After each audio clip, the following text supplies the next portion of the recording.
আলহামদুলিল্লাহ ওয়াকাফা ওয়া সালামুন আলা ইবাদিহিল্লাযিনা ইসতাফা আম্মা বা'দ ফাআউযু বিল্লাহি মিনাশ শাইতানির রাজীম বিসমিল্লাহির রহমানির রহিম। সুপ্রিয় ইউটিউবের বন্ধুরা, আশা করি আল্লাহর অশেষ মেহেরবানিতে আপনারা সকলে ভালো আছেন।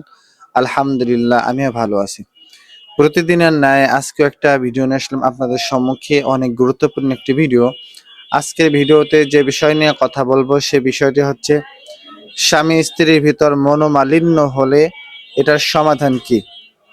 তো প্রিয় ভাই এবং বোনেরা, এই প্রশ্নটা আমাকে শত শত বোন বা ভাইয়ারা আছে, ভাইয়ারা খুব কমই কমপ্লেন করে, তো বোনেরাই বেশি যারা টিকটক মেসেঞ্জার আমাকে এই সমস্যার কথাটা বলে থাকে। তো তাদের জন্যই আজকে ভিডিওটা বানানো। তো প্রিয় ভাই এবং বোনেরা, আমরা ভিডিওটা অবশ্যই শেষ পর্যন্ত দেখবো, আর শেষ পর্যন্ত না দেখলে আপনি কিছুই বুঝতে পারবেন না। যারা নতুন আসছেন আমার ইউটিউব চ্যানেলে ভিডিও দেখতেছেন, তাদেরকে ভিডিওটি শেষ পর্যন্ত দেখার অনুরোধ রইল। যদি ভালো লাগে তাহলে চ্যানেলটি সাবস্ক্রাইব করে যাবেন। যারা পুরাতন ভাই এবং বোনেরা যারা আছে আমার চ্যানেলটি অলরেডি সাবস্ক্রাইব করে রাখছেন, তাদেরকে আমার অন্তরের স্থল থেকে ভালোবাসা এবং অভিনন্দন। তো প্রিয় ভাই এবং বোনেরা, কথা না বাড়িয়ে আমরা আমাদের মেন কথায় চলে যাই। এটা কিভাবে করবেন। স্বামী স্ত্রীর ভিতরে মনোমালিন্য ইদানিং একটু বেশি হইতেছে, যে স্বামী ঢাকায় চাকরি করতেছে বা বাহিরে চাকরি করতেছে, অন্য কোনো রাষ্ট্রে আছে, কিন্তু দুজনের ভিতর কোনো বনিবনাট নাই, কোনো মনোমালিন্য নাই, মিল নাই, কোনো খালি ঝগড়া বিবাদ এরকম লেগেই থাকে। যদি এরকম করে কোনো ফ্যামিলিতে হয়ে থাকে, কোনো মা বোনের সাথে এরকম হয়ে থাকে, আমি তো জানি যে ইনশাল্লাহ এরকম করে করে অনেক আছে, মানে অনেক আপু ভাইয়ারা বলে তো এরকম করে, মানে বেশিরভাগ মহিলারাই বলে থাকে যে এই সমস্যাগুলোর কথা। আমি জানি না যে এরকম সমস্যার সম্মুখীন কেন হইতেছে মানুষে বারবার করে ফিতনার যুগে। হয়তো কোনো মোবাইল ইত্যাদি আসার পর থেকে, আগের জামানায় আমরা তো দেখছি, আমাদের মায়ের জামানায় বা তার আগে যারা ছিল তারা কিন্তু এরকম করে স্বামী স্ত্রীর ভিতর এরকম ঝগড়াঝাটি হতো না।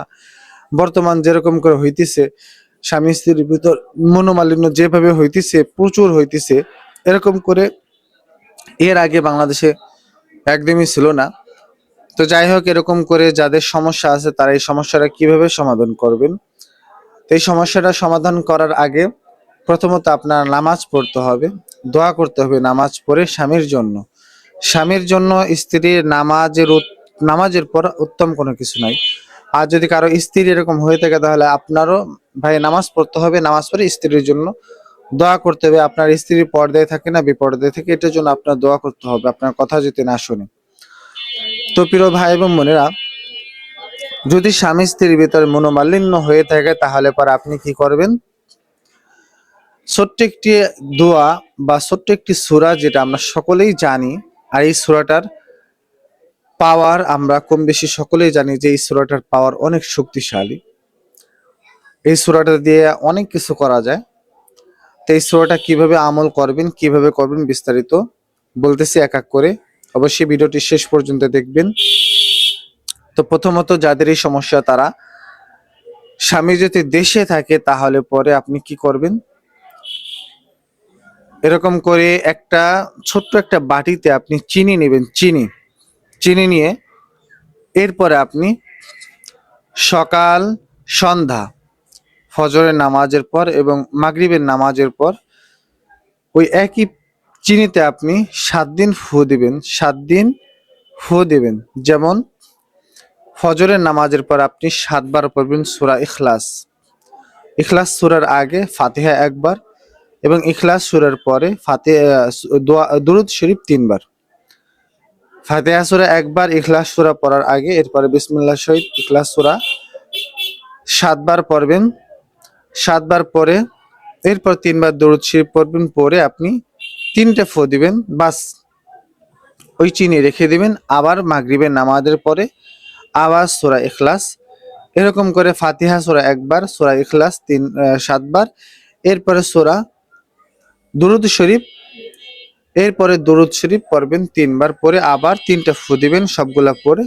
এভাবে আপনি 7 দিন ফু দিবেন। 7 দিন ফু দিয়ে এরপর ওই চিনি আপনি 21 দিন খাওয়াবেন স্বামীকে, চায়ের সাথে মিক্স করে অথবা যে কোনো খাবারের সাথে মিক্স করে আপনি নিজেও খাবেন এই পানিটা বা চা যাই খান, আপনিও খাবেন, সেও খাবেন, আস্তে আস্তে করে আপনার এবং তার ভিতরে মনোমালিন্য যেটা আছে, যে সমস্যাটা আছে, এটা আপনাদের কেটে যাবে আল্লাহর রহমতে। এটা আল্লাহ তাআলার পবিত্র কোরআনের পাওয়ার।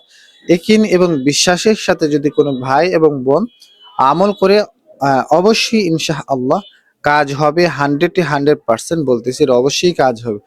তো প্রিয় ভাই এবং বোনেরা, আমি যেভাবে বললাম আপনি এভাবে করলে অবশ্যই আপনি ফলাফল পাবেন।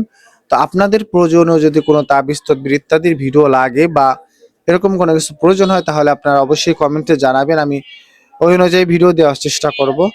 আর যদি কেউ আমার সাথে সরাসরি কন্ট্যাক্ট করতে চান, তাহলে ডিসক্রিপশন বক্সে আমার নাম্বার দেওয়া আছে, যে কোনো বিষয়ে পরামর্শ নিতে পারেন, ইনশাআল্লাহ আমি দেব। তো সকালে ভালো থাকবেন। আসসালামু আলাইকুম রহমতুল্লাহ বারকাতুহ।